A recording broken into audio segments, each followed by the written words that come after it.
보면 수업에 들어가기 앞서 오늘 내가 목동에서 수업 설명회를 하고 왔는데 지금 그 얘기를 조금 일부 어차피 우리는 수업을 진행하고 있으니까 지금 목동에서 오늘 그 수업 설명회 한 것이 국어의 포지션, 그 다음에 혹시 내년에 너네 그 학교 교육과정이 바뀌는 거 알고 있어?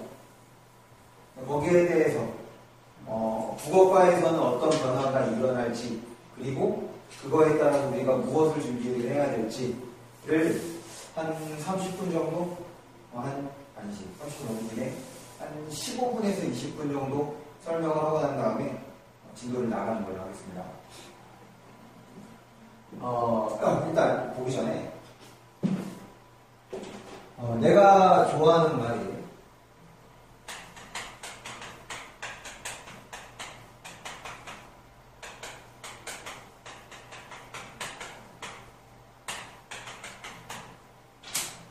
지피지기면 백전불태라는 말이 있어. 이게 무슨 뜻이냐면 여기서의 지자는 알지자예요. 다른 사람. 상대를 알고 자기 자신을 알면 100번 싸워도 위태롭지 않다라는 뜻이에요. 원래는 이제 지피지기면 백전백승 이렇게 해서 이제 알고 있는 건데 원래는 백전불태입니다. 위태롭지 않다. 왜 이 얘기를 하냐면 지금 어차피 모든 사정이 다 끝났지. 그러니까 연욱이? 네, 연욱이는 어디로 쓸 거야? 저 아직 모르겠어요. 기왕이면 종욱이랑 같은 데를 쓰십시오. 종욱이요? 왜 집이 멀어? 떨어지고 싶어? 그건 아니에요. 아니 왜 그러냐면 학교가 달라져서 난 상관이 없는데 기왕이면 같은 게 여기 앉는 게 그죠? 왜 책이 없어졌어? 복사기로 고장났어.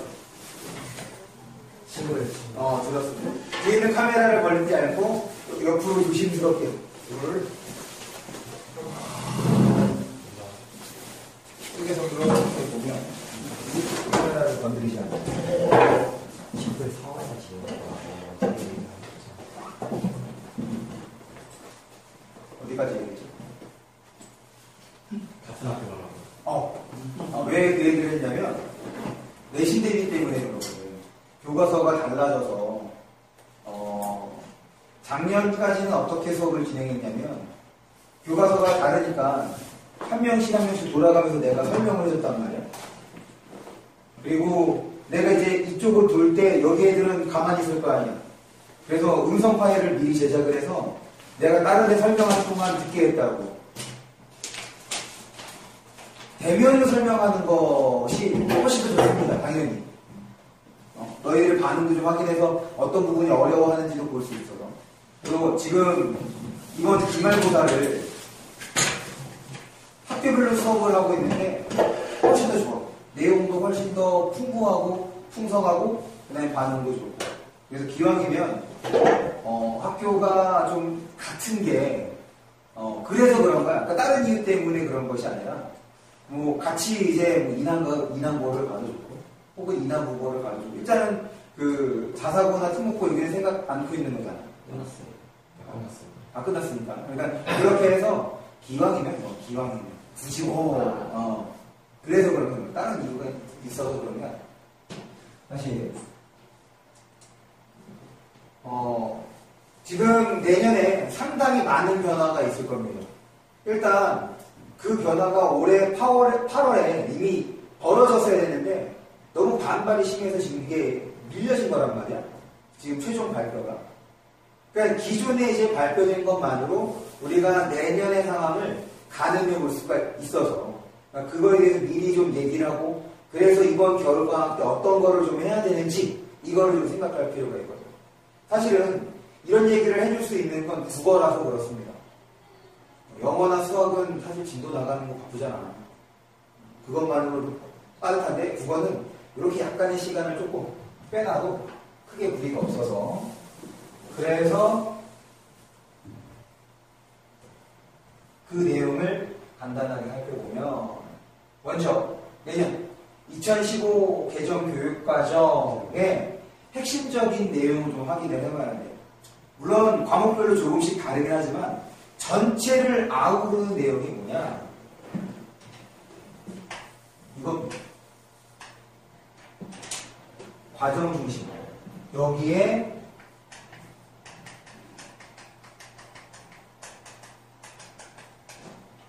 학생 중심의 교육과정이라고 생각을 해줍니다. 이게 왜 중요하냐면 결국에 과정 중심을 본다는 얘기는 과정을 평가하겠다는 얘기거든요. 그리고 과정 평가하는 건 무엇을 말하는 거냐? 지금의 평가 방식과 달라질 수밖에 없어. 왜? 지금의 평가 방식은 어때? 무엇을 통해서 평가해? 결과물을 통해서 평가를 합니다. 수행평가도 물론 진행은 하지만 그 수행평가가 제출된 결과물로 평가를 하는 거지 얘가 어떤 과정을 통해서 이 수행 그 과제를 했는지를 보는 게 아니라고. 그게 가장 큰 차이인 거예요. 왜 그러냐? 선생님이 무언가를 알려줍니다. 거기에 맞춰서 무언가를 실시했어. 잘 따라할 거라고 이제 노력을 하겠지? 그런데 결과는 다를 수 있잖아. 과정은 내가 봤을 때, 선생님이 봤을 때, 다 괜찮아, 잘했어. 그런데 결과물은 달라질 수 있다고. 수준 차이가 있을 수 있단 말이야. 그러면 과정 중심의 평가라는 얘기는 그런 결과물보다 어디에다가 중점을 두겠다는 거야? 과정에다가 중점을 두겠다는 거야. 그럼 왜 이게 문제가 될 수 있냐면, 지금 이 교육과정이 제대로 돌아가려면 반드시 무엇이 필요하냐? 절대평가가 필요하다. 결과물은 조금 부족해. 하지만 여기서 우리가 수업 중에 배운 내용을 제대로 따라왔어. 그럼 점수를 주겠다는 거야. 이게 바로 절대평가지. 무슨 말이냐면 선생님의 수준에서 이 정도면 돼. 이게 절대평가야. 상대평가는 그게 아니잖아. 순위를 매기는 거라고. 시험 결과로서. 그런데 일단 여기 내가 X를 해놨지? 그 내신을 말하는 겁니다. 지금 발표가 미뤄진 건 뭐가 미뤄진 거냐면 수능을 어떻게 치를지가 미뤄진 거야. 내신은 이미 상대평가 하겠다고 얘기를 해놨어. 원래는 이 교육과정이 들어가면 수능뿐 아니라 내신도 다 절대평가로 바꿔야 되거든. 이게 단순한 문제가 아니야. 엄청나게 복잡한 문제야. 왜 그러냐면 절대평가가 됐어. 그럼 어떤 학교가 이 절대평가에 가장 혜택을 보는 줄 알아? 아닙니다. 공부 잘하는 학교. 특목고와 자사고가 대박이 나는 거죠. 왜 그러냐면 특목고와 자사고를 안 가려는 이유가 뭐야? 내신 따가 하기가 어려워서야. 상대평가이기 때문에. 그런데 절대평가가 되면 어떻게 돼? 어차피 거기에 모인 아이들은 웬만한 수준 이상이야.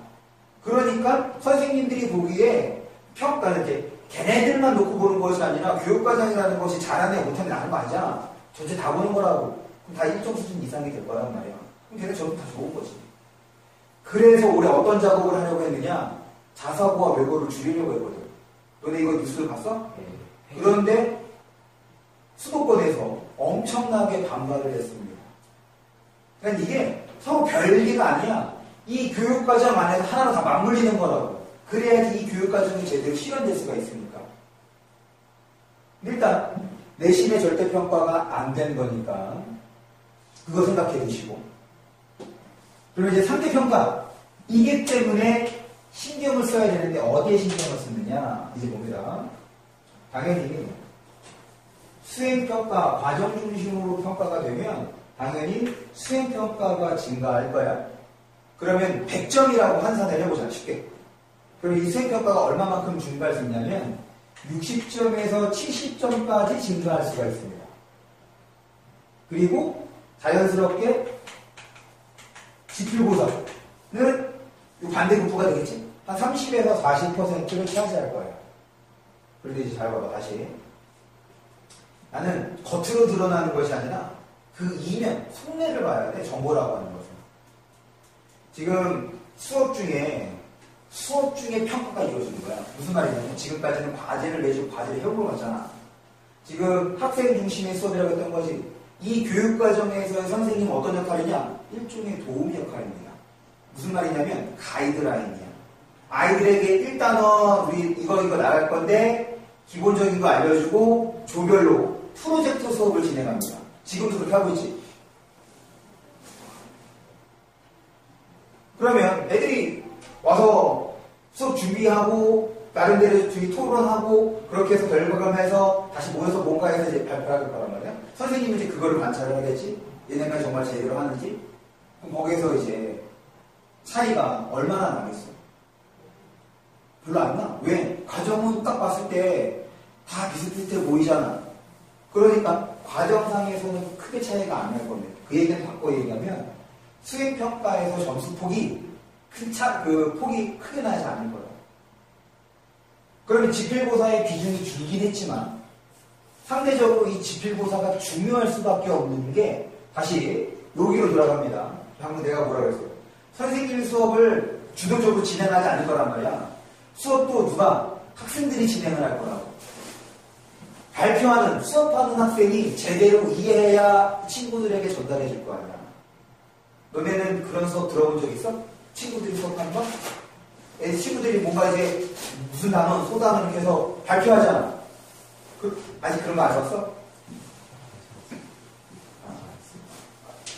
지금 이제 우리 고등학교 형 누나들을 이제 내신 대비를 하고 있는데 1학년 2학기 기말고사에서 가장 중요하고 어려운 게 관동별곡이라는 작품이야.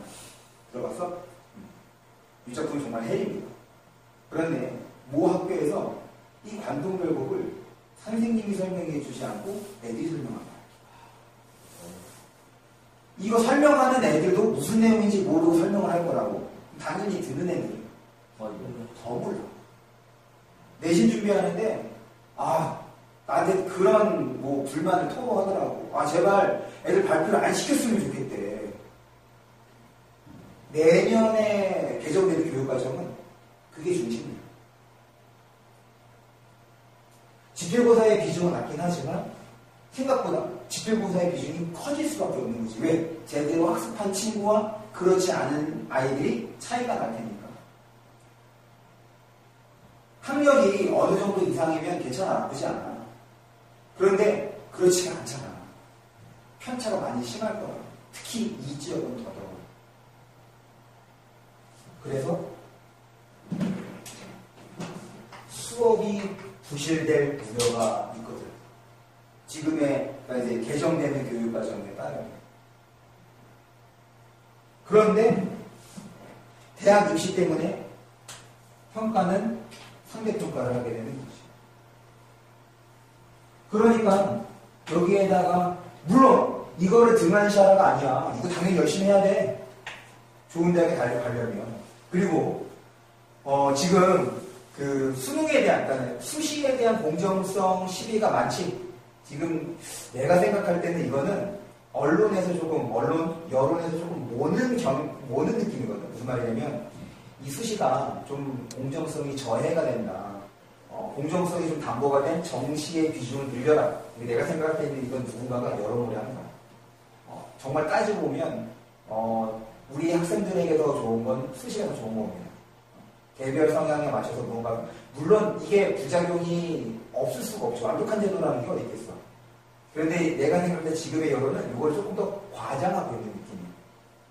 어쨌든 지금 당연히 교육과정이 이렇게 진행이 되면 학생부가 중요해질 수밖에 없습니다. 죄다 활동인데 중요해지겠지. 근데 봐봐. 이번에 2017 서울대까지 한 그 국회의원이 그 교육부에다가 자료를 요청한 게 있어. 서울대 수시학교 학생들의 그 평균적인 수상 기록. 혹시 이거 기사 본 적 있어? 내가 말해줬지. 100개 넘는. 그렇지. 올해. 수시에서 합격한 애가 이게 3, 4년만 해도 한 30개에서 40개 선에서 평균적으로. 근데 이게 매년 평균적으로 늡니다. 그렇게 해서 언제까지 늘었냐면 이번에 이제 올해 합격한 애를 보니까 최다 수상자가 몇 개냐면 100개가 넘어. 그래서 이걸 산술적으로 계산을 한 거야. 수업 일수에 맞춰서. 그랬더니 일주일에 하나씩 상을 타야 돼. 여기에서 문제가 되는 게 두 가지야. 첫 번째, 첫 번째는 상을 남발한 거야. 일주일에 대회가 하나씩 있었던 거야. 그런데 생각해봐. 걔가 상을 다 타갔어. 그러면 어떻게 되겠어? 이것보다 실제로는 대회가 더 많을 수 있겠다 생각해 볼 수 있겠지? 두 번째는 공정성이야. 야, 서울대 갈 정도의 실력이야. 당연히 공부 열심히 했을 거라고. 그런데 걔가 각종 대회를 준비할 시간이 있었을까? 그것도 일주일에 하나씩 상을 타는 정도의 개수인데, 바꿔 얘기하면 어떤 주에는 막 두세 개를 타야 돼. 시험 때 대회가 있을 수 있어? 그럼 뭐 빼봐. 그리고 어떤 때는 두세 개씩 타야 되는 거라고. 말이 안 되지. 바로 뭐 하는 거야? 델론몽이야, 델론몽. 어쩔 수 없습니다. 왜? 지금 너희들도 이제 원서 쓸 때 지망 1지망, 2지망, 3지망에서 쓰지. 물론 거리를 따지기도 하지만 그것보다 조금 더 신경 써서 보는 게 뭐야? 그 학교의 수준이야. 그 학교가 대학을 괜찮게 보내주느냐 이걸 보는 거라고. 결국에 우리 학교가 살아남기 위해서 또 뭐가 필요해? 입시 결과가 필요해. 그러니까 어떻게 돼? 공부 잘하는 아이들에게 몰아줄 수밖에 없는 거야. 그런데 이 공부 잘하는 아이들이 어디서 차이가 나겠어? 수행평가에서 많이 차이가 날까? 아니야. 대부분 때는 지필고사에서 많이 차이가 날 거라고. 이거를 생각해봐야 돼. 내신이 중요하다는 얘기를 하고 있는 거야. 내신 중에서도 지필고사에다가 조금 더 신경을 쓸 필요가 있다는 얘기인 거지. 학교 활동은 학교에서 시키는 대로 하면 돼. 그러면은 웬만큼의 이상의 점수는 받을 수 있을 겁니다. 여기서 이제 뭐가 중요하다? 내신이 중요하다. 지필고사가 중요하다는 사실을 하나 도출했어. 그 다음에 기왕이면 너희들에게 좀 더 나은 정보를 제공해야 되는 거니까 한 가지만 더 설명하겠습니다. 이번 수능에서 가장 주목해서 봐야 할 영역의 결과가 뭐냐면 영어입니다. 이번 수능에서 우리가 가장 주목해 봐야 할 결과는 영어야. 왜 영어를 주목해서 봐야 할까? 절대평가거든. 올해 처음으로 수능에서 절대평가가 실시가 됐는데 이게 왜 중요하냐면 지금 원래 올해 8월 말에 수능 평가 방식에 대해서 발표가 됐어요. 근데 이게 지금 내년 2월 말로 미뤄졌단 말이야. 그러면서 수많은 논의를 할 거라고 공청회도 거쳤어. 그러면서 나름의 문제를 확인했습니다. 그러니까 내가 말했잖아. 이 제도 좋은 제도라니까. 좋은 제도야. 부작용이 있을 수밖에 없어. 그럼 그 부작용을 어떻게 해야 돼? 최소화해야 돼. 최소화. 그러면서 나오는 얘기가 수능이 절대평가가 되면 자격고사화라는 얘기가 나옵니다. 자격고사. 대학에 진학할 만한 어느 정도의 수준이 되느냐. 그러려면 절대평가를 하겠지. 그래서 영어가 중요한데 왜 영어가 중요하냐면 일단 상대평가에서 등급제가 1등급까지가 4%야. 그리고 2등급까지가 11%입니다. 그런데 절대평가라고 했을 때, 영어가 절대평가라고 했을 때 많은 학부모들과 그다음에 우리 선생들이 오해했던 것 중에 무엇이 있었냐면 시험 문제가 쉬워질 거라는 잘못된 판단이 있었지. 그래서 영어 공부를 덜 했습니다. 절대평가 쉬워질 거라는 거. 근데 막상 올해 모의고사를 봤더니 대박인 거야. 이제 상대평가를 작년 기준으로 보통 영어가 한 95점에서 한 97점 사이에서 1등급 컷이 형성이 돼. 그 다음에 2등급은 한 90점에서 형성이 된단 말이야. 근데 이제 상대평가, 절대평가는 90점 이상 1등급이 그렇게 되는 거죠.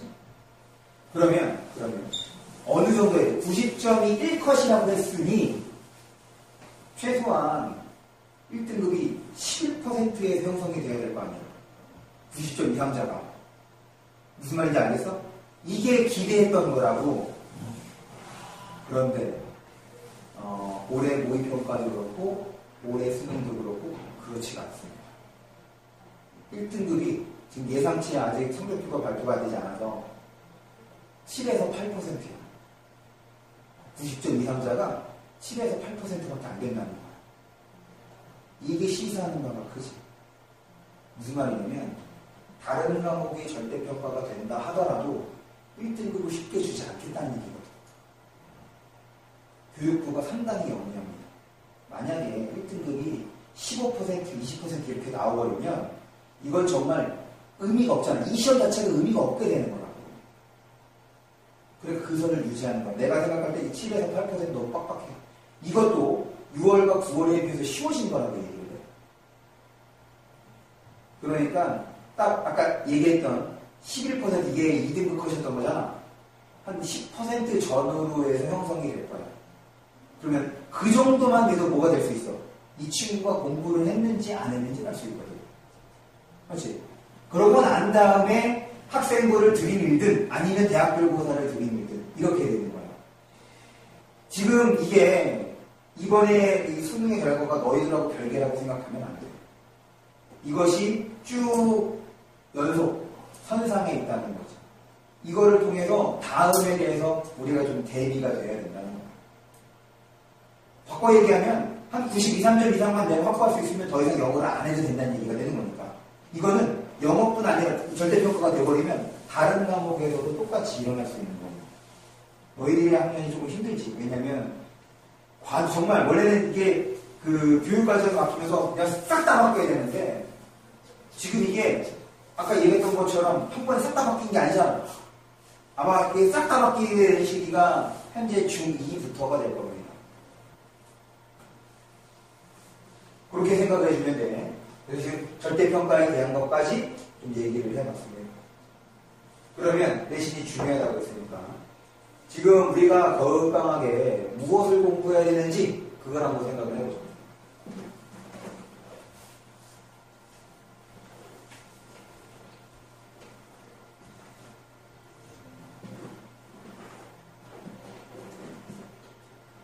중학교 때 내신은 배운대에서만 나옵니다. 그러니까 특별하게 어려운 게 없어요. 특히 국어는. 그러니까 1학년 때 이제 오해하거나 이제 좌절에 빠지는 이유가 자기는 국어 공부 이렇게 해본 적이 없어. 이렇게 국어 공부를 안 해도 성적이 좋았어. 근데 고등학교 때는 그것보다 더 많이 했는데 내가 생각했던 수준의 성적이 안 나와. 이게 되는 거거든. 그 차이가 이것 때문입니다. 중학교 때는 배운 데에서만 나오는데 고등학교 때는 배우지 않은 데에서도 나온다는 얘기입니다. 그러면 요거를 이제 점수화하면 보통 80점 전후입니다. 무슨 말이냐면 학교에서 해준 내용 그거 자체만으로 획득할 수 있는 점수 열심히 공부했을 때 정말 바꿔 얘기하면 달달달 외웠을 때 그 나머지 한 20점 정도는 그 외가 되는 거죠. 더 많은 능력이 필요하다는 거예요. 배우지 않은 유형이 크게 두 가지가 있습니다. 첫 번째, 우리가 이제 시소설 배웠어. 예를 들어서 시에서 지금 이 작품에 나타나는 화자의 정서와 유사한 것을 1번부터 5번까지 해서 보이시고 이거는 1번부터 5번까지 어떻게 돼야 돼? 내가 기본적으로 시를 감상할 수 있는 능력이 있어야 이게 제대로 이것이 같은지 다른지를 판단할 수가 있는 거죠. 두 번째는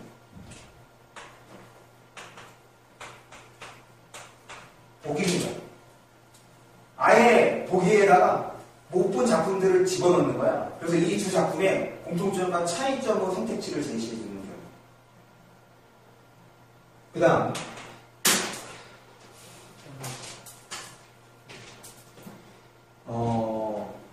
요 주변에서는 못 봤고 서울에 공부 잘하는 학교와 송도의 몇몇 학교는 정말 한 번도 본 적이 없는 새 지문을 냅니다. 최근에 그런 뭐 평가원에서 나왔던 이런 것도 아니야. 그냥 내가 봐도 근데 되게 막 올드한 느낌이.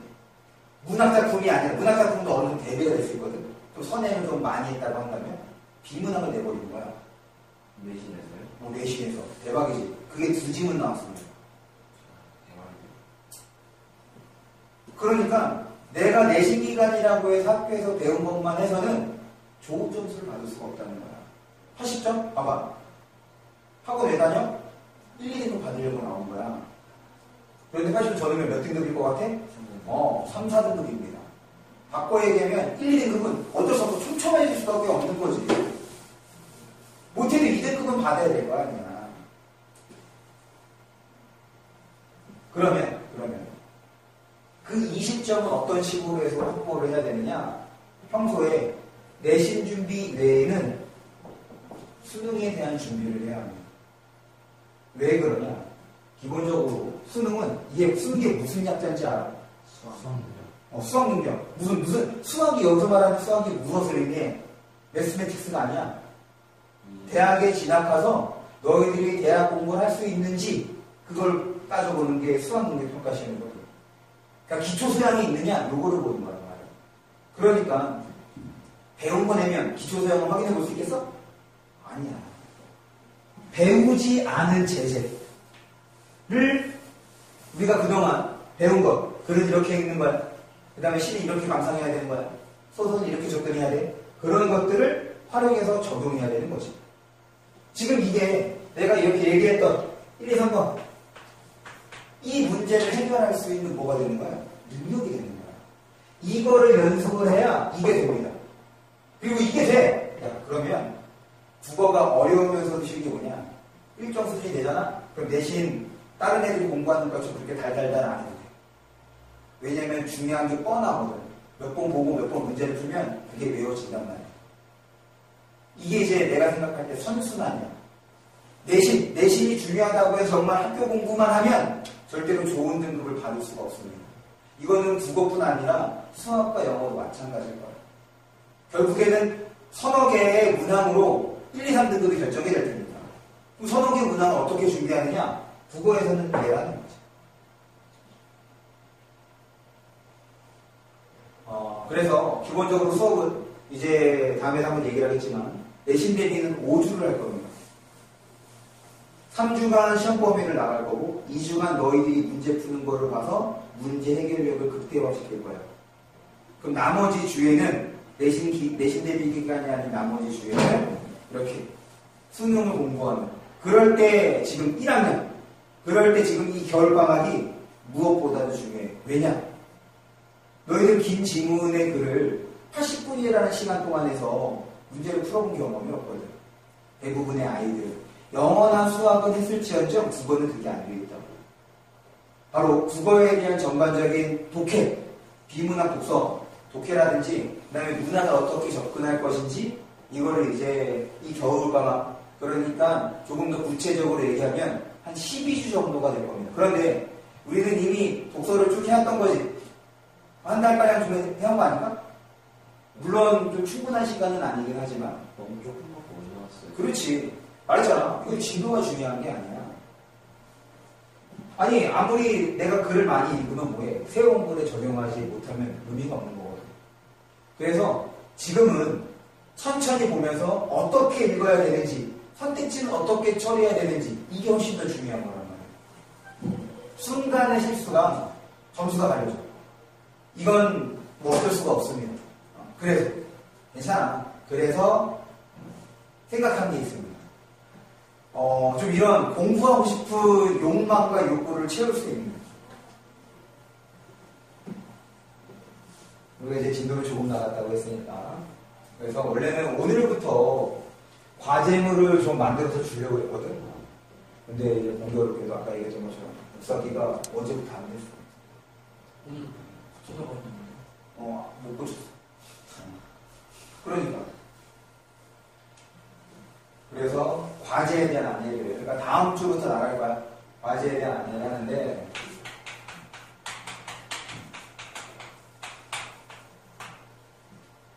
주간 과제물이 나갈 겁니다. 이건 내가 작업해서 주면 한 페이지는 한 50쪽 정도가 될 거예요. 문제와 정답과 그 다음에 배경 지식을 쌓을 거라 그런 것들에서 요 주간 과제물이 나가는데 구성은 이렇습니다. 첫 번째는 어휘. 내가 이제 재수생도 수업을 하면 애들이 어떤 얘기를 하느냐. 1등급인 아이들이 있어. 막 한두 개밖에 안 틀려. 근데 걔네들이 가장 많은 고민이 뭐냐? 어휘 문제야. 최근에 어휘 문제가 조금 더 많이 나오고 있는데 왜 어휘 문제가 마음대로 안 되냐면 이건 내가 아는 거 나오면 제대로 되는데 아는 게 아니면 처음 보는 단어라고 하면 제대로 못 맞히는 거지. 그러니까 걔네들 그게 스트레스인 거야. 읽어서 맞히는 문제는 문제가 아니야. 그런데 이 어휘 문제가 자기 마음대로 안 돼. 그래서 이제 재수반에서 한 2, 3개월 지나면 그거를 좀 물어보고 선생님 어휘 문제는 어떻게 하면 다 맞힐 수 있을까요? 내가 뭐라는 줄 알아? 다시 태어나라고. 이거는 평소의 독서 습관과 관련이 있습니다. 얼마만큼 글을 읽었느냐. 그걸로 이제 다 맞출 수 있는 거지. 그게 안 된다면. 그런데 이게 그동안의 문제를 보면 나왔던 단어들이 나오는 경우가 많거든. 그리고 수준이 좀 정해져 있습니다. 그래서 이 어휘를 제공을 하는데 얘는 그냥 내가 막 선정해서 내는 게 아니야. 그동안 평가하면서 낸 문제들이 있지. 거기에서 어휘 문제만 뽑은 겁니다. 그래서 그 단어를 내가 정리를 했어. 그래서 그걸 이제 너에게 유임으로 주는 거야. 이런 단어들이 있다. 그 단어들은 너희들이 아는 단어들도 있을 거고 모르는 단어들도 있을 거야. 그걸 이제 공부하겠지. 그러고 난 다음에 다음 시간에는 어휘 테스트를 봅니다. 물론 영어처럼 그 빈칸에다가 다 뜻 쓰는 거 아니야. 국어는 그때 본 거 필요가 없거든. 그런 문제도 나오지도 않거든. 그냥 똑같이 수능에 나왔던 어휘 문제 그냥 푸는 거야. 그것만 따로 편집을 해서. 그 나중에 한번 보면 됩니다. 어휘. 그 다음 두 번째는 미니 모의고사 1, 2회 2회분씩 나갈 거예요. 미니 모의고사라고 하면 원래는 45문항이야. 그래서 여기가 이제 뭐 화법, 작문, 문법, 독서, 문학 이렇게 구성이 되어 있는데 이걸 한 절반가량으로 모든 유형에 대해서 조금씩 해서 2회분이 나갈 겁니다. 여기에서 중요한 건 우리가 수업 중에 한 거예요. 지금 우리가 독서를 쭉 했으니까 독서가 중요해요. 독서에다가는 내가 추가적인 과제를 내줄 겁니다. 이렇게 해서 무언가를 좀 채워와. 하나. 세 번째는 배경지식입니다. 앞으로 우리가 접하게 될, 배우게 될 소설을 중심으로 읽어볼 거예요. 그리고 기본적으로 그 내용을 파악해 볼 수 있는 문제를 제공을 할 겁니다. 이렇게 해서 주간 과제물이 나갈 겁니다. 그러면 아마 공부에 대한 것들은 좀 어느 정도 해소가 될 것 같은데 내가 생각할 때의 공부는 지금 이렇게 같이 수업을 듣는 게 공부가 아니야. 너희들이 집에 돌아가서 여기에서 배운 거를 실제로 해보는 것, 이게 공부입니다. 그런데 대부분의 친구들은 어때? 여기 와서 수업을 들으면 그걸로 끝이라고 생각해요. 나 공부했다. 그거 절대 아니야. 그거는 생각해야 돼. 생각하지 않으면 안 바뀝니다. 그래서 아마 이 과제물에 대해서는 좀 빡빡하게 진행을 할 거고, 그 다음에 이 과제물을 어떻게 좀 관리를 할 거냐면 숙제를 제대로 안 해왔어. 그럼 우리가 이제 7시 15분부터 수업을 진행을 하는데 그 앞에 1시간이 비거든. 원래는 정규 수업 6시 반부터 이렇게 진행되면 알고 있지? 그래서 그렇게 숙제가 미진하게 된 친구들은 미리 부를 겁니다. 6시 반까지. 그리고 그 자리에서 숙제시키고 그 다음에 필요한 거 좀 확인을 하고 일종의 페널티가 됩니다. 물론 지금 이 내용은 여러분들의 부모님께도 전달을 할 겁니다. 그렇게 해서 3위일체 너희들과 나와 너희들의 부모님